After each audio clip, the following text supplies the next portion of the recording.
myself Meghna, and today I am going to teach you brush calligraphy. So let us start with the basic thing of the brush calligraphy, that is the rules and regulations. First, here these are the baselines.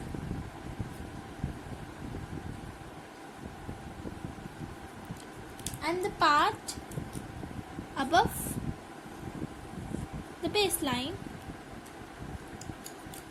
is known as ascender, and the part below the baseline are known as descenders. So we do calligraphy with a brush pen which is having a flexible lip. Things we need to keep in mind. The first one is we need to hold the brush pen at an angle of 45 degrees. We cannot hold it like this or like this. We have to hold it at a degree of 45. Then only our strokes will be perfect. Another thing are the basic trick of brush calligraphy, that is the thick and thin rule. The thick and thin rule. What does this rule says? This rule says that when we are going up, the lines will be thin, and when we are coming down, the lines will be thick. Now, how can we make thick and thin lines? We just need to take care of the pressure we are applying on our brush pen. So, while going up, that is when we need thin strokes, we need to apply less pressure on our brush tip, like this, like this, like this. And when we are coming down, or we need thick strokes, we apply maximum pressure on the brush tip, like this.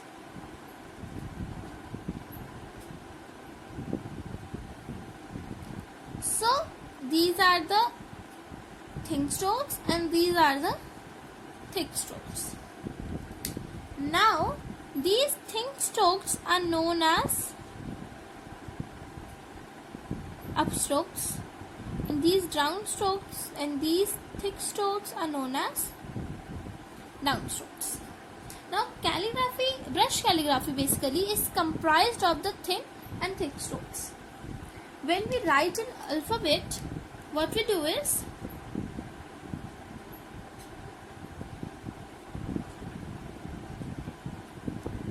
it is the mixture of thin and thick strokes. Like when we are going up, it is thin. When we are coming down, it is thin. When we are going up, it is thin. When we are coming down, it is thin.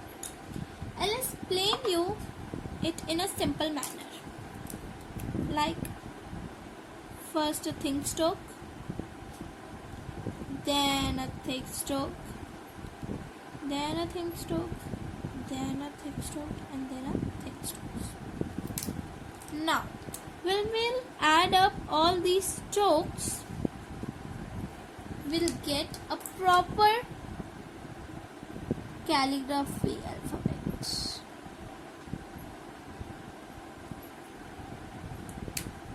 So this is the basic thing we need to keep in mind while writing calligraphy.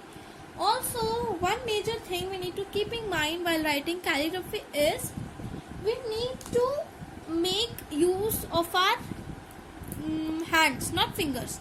Like when we are writing, I am not moving my fingers like this and this.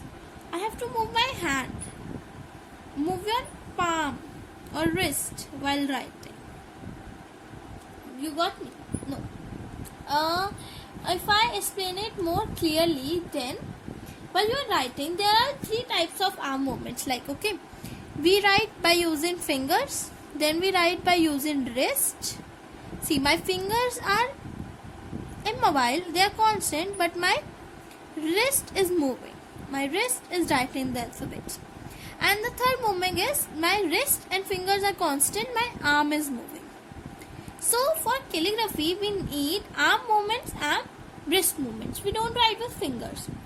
So for this practice, you need to practice oval. Keep your fingers mobile and constant to your pencil, or take any pen or take any rough page and try writing as many ovals as you can. Just choose a point, select a point and keep making ovals. This will improve your calligraphy. So this is the first part. Let us continue in the next lecture. I'll teach you more alphabets, how to write alphabets, the material we use for brush calligraphy and the basic strokes that are involved in it.